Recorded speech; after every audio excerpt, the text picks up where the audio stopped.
ETF index mutual funds నేర్చుకుని stock మార్కెట్లో రాణించాలనుకుంటున్నారా? వెంటనే ఈ నెంబర్కి కాల్ చేయండి.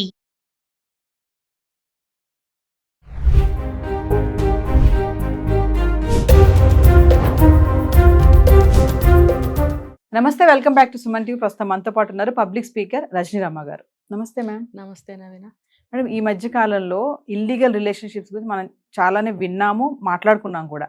భార్య భర్త ఉండగానే, భర్త భార్య కలిసి ఉండగానే కూడా ఇల్లీగల్ కాంటాక్ట్స్ పెట్టుకోవడము, చంపేయడము ఇలాంటివి జరుగుతున్నాయి. ప్రేమలో పడి ఆ మోహంలో పడిపోయి మరి ఈ క్రమంలో ఈ జనరేషన్లో కూడా కొంతమంది తండ్రులు మరి ప్రేమగా పిల్లల్ని ఇలా చూసుకుంటున్నారు. భార్య చనిపోయాక కూడా, అంటే ఒక ఇన్సిడెంట్ చూసాం మనం. డెలివరీ బాయ్ వాళ్ళ మిసెస్ చనిపోయాక పాపతోటే డెలివరీ చేయడానికి వెళ్ళడం జరుగుతుంది. మరి ఒక్కసారి దాని గురించి మాట్లాడుకుంటే ఆ తండ్రి యొక్క బాధ, మరి ఆ పాపను తీసుకెళ్ళడం ఏంటి, మరి ఏం జరిగింది ఆ జర్నీలో, అంటే ఒక CEO చేసిన ట్వీట్ కూడా మనం చూస్తున్నాము. దాని గురించి ఒకసారి మాట్లాడు. నవీన, ఇప్పుడు అంతా చెడే లేదు, అంతా మంచే లేదు. 50-50గా అనుకోవచ్చు ప్రస్తుతం ఉన్నది. ఎందుకంటే 100% జెన్యూన్గా ఉండే మన సాంప్రదాయాలు కానీ, మన పరిస్థితులు కానీ 50% సంకరం అయిపోయినాయి.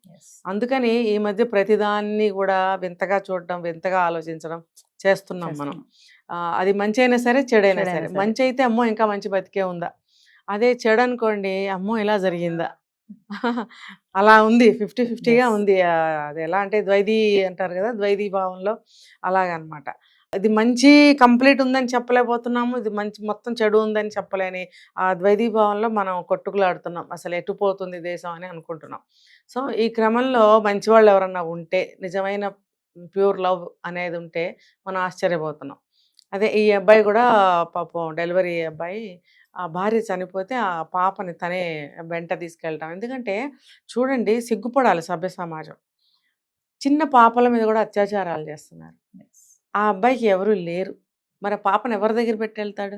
పోనీ ఎక్కడైనా డే కేర్స్లో ఎక్కడైనా పెడదామంటే అతనికి అంత కెపాసిటీ లేకపోవచ్చు, అంత డబ్బు కట్టి ఆ పాపను అక్కడ పెట్టడం. ఒకవేళ పెట్టిన అంత పసిపాప సాయంత్రం వెళ్ళేటప్పటికి పరిస్థితి ఎలా ఉంటుందో అని భయం కావచ్చు. తనతోనే తిప్పుకుంటున్నాడు, తనతో తిప్పుకున్నా కూడా పాప ఆరోగ్యం పాడవుతుంది. కానీ అతనికి ఇంకా వేరే దారి లేదు, నేను ఉన్నాను కదా, నేను చూసుకుంటాను. ఎక్కడ పెట్టినా భరోసా లేదు. చూసారా ఎటువంటి స్థితిలో మనం ఉన్నాము?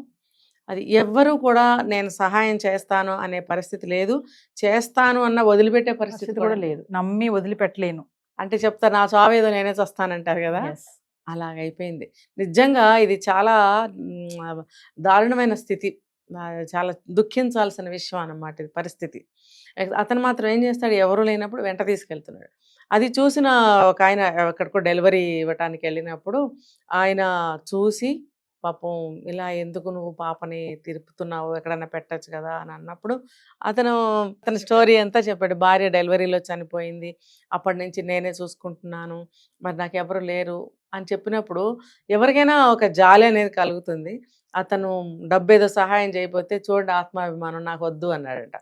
నా పాపను నేను పోషించుకోగలను, నేను చూసుకోగలను, నాకు అవసరం లేదు అని చెప్పి అంటే నాకు ఈ 2 విషయాలతో నాకేం అర్థమవుతుందంటే అతను చాలా సిన్సియర్ పర్సన్ అని అర్థమవుతుంది.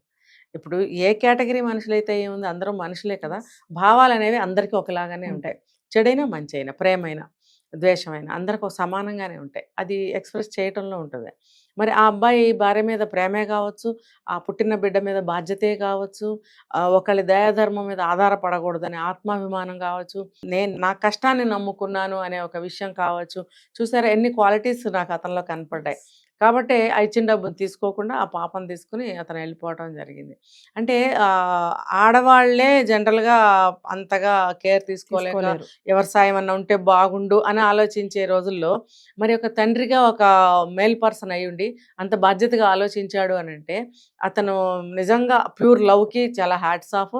తర్వాత మనకి ప్రస్తుతం ఉన్న సమాజంలో అతను భయపడుతున్న తీరుకి బాధపడాల్సిన అవసరం కూడా ఉంది. మరి ఇది చూసి అందరూ కూడా నేర్చుకోవాలి, సమాజం కూడా తెలుసుకోవాలి. ఇప్పుడు ఎవరైనా చెడ్డ వ్యక్తులు ఉంటారో వాళ్ళు కూడా తెలుసుకోవాల్సింది ఉంది ఇందులో. మాలాంటి వాళ్ళు ఉండబట్టే కదా ఇలాంటి వాళ్ళు భయపడుతున్నారు. 2 ఏళ్ల పాపనే మనము అలా అనుకుంటే 10 ఏళ్ల పాపను ఎలా వదిలిపెట్టగలుగుతాం, 15 ఏళ్ల పాపను ఎలా వదిలిపెట్టగలుగుతాం? అలాంటి దుష్టులు ఉండబట్టే కదా అనేది వాళ్ళు కూడా తెలుసుకోవాలి. తెలుసుకుని కొద్దిగా కాకపోతే కొద్దిగా మెల్లమెల్లగా వాళ్ళ మారాల్సిన అవసరం ఉంది. మిగతా వాళ్ళు కూడా మమ్మల్ని కూడా నమ్మలేని స్థితిలో వాళ్ళున్నారు. మేము ఇలాగే ఉన్నాం, మేము నమ్మించే స్థితిలో మేము లేము అని మిగతా సమాజంలో వ్యక్తులు కూడా ఆలోచించాల్సిన అవసరం ఉంది. కాబట్టి మన సమాజం యొక్క ఆరోగ్య పరిస్థితి ఎలా ఉందంటే ఇది ఇలా ఉంది. ఇది చాలా బాధపడాలా, సిగ్గుపడాలా, ఏం చేయాలి? అయితే కొన్ని కంపెనీస్ ఏం చేస్తున్నాయంటే మన దాంట్లో మన ఇండియాలో దాదాపుగా లేదు నాకు తెలిసి. ఫారిన్ కంట్రీస్లో ఏం చేస్తారంటే ఎక్కడైతే మన వర్క్ ప్లేస్లో ఏ కంపెనీలో అయితే మనం వర్క్ చేస్తున్నామో ఆ కంపెనీస్ కొన్ని ఫెసిలిటీస్ ప్రొవైడ్ చేస్తుంటాయి ఎంప్లాయీస్కి. అందులో వన్ ఆఫ్ ద ఫెసిలిటీస్ ఏంటంటే ఈ చిన్న చిన్న పాపలు బాబులు ఉంటారు కదా, వీళ్ళకి ఎంప్లాయీస్ వాళ్ళ పిల్లలు వాళ్ళకి ఒక చిన్న క్రష్ లాగా లోపల పెడతారు. క్రష్ తర్వాత డే కేర్స్ లాగా మార్నింగ్ టు ఈవినింగ్ ఒక 2-3 ఇయర్స్ వరకు వాళ్ళకి కేరింగ్ చేసేటట్టు. వీళ్ళు ఒకవేళ సాఫ్ట్వేర్స్ అనుకోండి, ఎనీ జాబ్ వీళ్ళు ఇటు వర్క్ చేసుకుంటూ ఉంటారు. వెళ్ళి మదర్ అయినా సరే, జెంట్స్ అయినా ఇలా ఎవరైనా సరే, మదర్ అనుకోండి తన ఫీడ్ చేయాలి పాపలకి, తను మదర్ మిల్క్ ఇవ్వాలి అంటే అక్కడ డే మొత్తం పాప అక్కడే ఉంటుంది కాబట్టి తను ఫీడ్ చేయొచ్చు. మధ్యలో వెళ్ళి పాపను చూసుకోవచ్చు. దానివల్ల ఏమవుతుందంటే పాపకి న్యాచురల్ ఫుడ్ అందుతుంది. తర్వాత ఆ తల్లి బిడ్డల బంధం, ఆ కమ్యూనికేషన్ అనేది ఏమంటారు, చిన్న పిల్లలకి తల్లి స్పర్శ కావాలి, అది కూడా దొరుకుతుంది. ఇంకా తండ్రి అయినా ఎవరైనా ఒకటే కదా, ఎవరైతే గార్డెన్గా ఉన్నారో వాళ్ళకి పిల్లలకి కావాలి. కేరింగ్ కానీ, స్పర్శ కానీ, ఆ లవ్ కానీ, ఎఫెక్షన్ కానీ పిల్లలకి కావాలి. అది దూరం అవ్వకుండా ఇలాంటి ఫెసిలిటీస్ ఉన్నాయి. మన ఇండియాలో ఇంకా వచ్చినట్టు లేదు. ఇప్పుడు ఇలాంటి సంఘటనలు జరుగుతున్నాయి కాబట్టి ఇలాంటి ఫెసిలిటీస్ కంపెనీస్ ఇవ్వాలని నేను కూడా ఆశిస్తున్నాను. ఇలాంటి మార్పు వస్తే బాగుంటుంది. చూడండి, చిన్న చిన్న పిల్లలు స్కూల్లో వేసే వరకు కూడా వెంట పెట్టుకుని తిప్పాలంటే కష్టం. ఒక 3 ఇయర్స్ వరకు వాళ్ళు ఫ్రీ. మళ్ళీ ఫారిన్ కంట్రీస్లో మళ్ళీ మనీ ఏమి వాళ్ళు తీసుకోరు, ఫ్రీగానే. ఎందుకంటే ఆ ఎంప్లాయ్ ఆ కంపెనీలో వర్క్ చేస్తున్నాడు కాబట్టి అతనికి ఇచ్చే ఒక ఫెసిలిటేషన్ అనమాట అది. సో ఆ పాపను అక్కడ పెట్టినట్టయితే 3 ఇయర్స్ వరకు ఇతను మార్నింగ్ వెళ్ళి ఈవినింగ్ వస్తుంటాడు. అక్కడ కేర్ టేకర్స్ ఉంటారు, వాళ్ళు చూసుకుంటుంటారు. అలాగే ఇతను అయిపోయిన తర్వాత వస్తాడు, పాపను తీసుకుంటాడు, వెళ్తాడు. లేదు అందులోనే వర్క్ చేస్తుంటే కూడా నో ప్రాబ్లం. ఈవినింగ్ వరకు ఇతని పని ఇతను చేసుకుంటాడు, ఆ పాపను వాళ్ళు చూస్తూ ఉంటారు. ఈవినింగ్ ఇంటికి తీసుకెళ్ళచ్చు. ఇన్ బిట్వీన్ పాపను నిద్రపుచ్చుతారు, టాయిలెట్స్ చూస్తారు, అన్నీ చూస్తుంటారు. సో ఇలాంటి ఫెసిలిటీ వస్తే కూడా ఇలాంటి కష్టాలు తగ్గుతాయి. ఇప్పుడు లేడీ ఎంప్లాయీస్ ఉన్నారు, వాళ్ళకి లీవ్ సరిగ్గా దొరకదు, ఇంట్లో చూసేవాళ్ళు ఉండరు, ఉద్యోగాలు రిజైన్ చేయాలో లేకపోతే లాంగ్ లీవ్ తీసుకోవడమో, ఇంట్లో ప్రాబ్లమ్స్ ఇవన్నీ వస్తున్నాయి అమ్మాయిలకి కూడా. ఇలాంటి ఫెసిలిటీ వస్తే బాగుంటుంది. కంపెనీస్ అన్ని ఇవ్వాలని నేను కోరుకుంటున్నాను. ఇంకోటి మేడం, ఈ మధ్య కాలంలో మనం చూసాం కదా, పిల్లల్ని చంపేయడము, అవును, తండ్రి పిల్లల్ని చంపడం చూస్తున్నాం. ఈ నేపథ్యంలో మరి ఈ తండ్రి ప్రేమ అనేది చాలా గొప్పదే అనుకోవాలి. ఈ తండ్రిని చూసి చాలా మంది నేర్చుకోవాలి. సిగ్గుపడాలి కూడా అందరూ. సమాజంలో ప్రతి ఒక్కళ్ళు ఏ సంఘటన జరిగినా అది ప్రతి వ్యక్తికి వర్తిస్తుంది.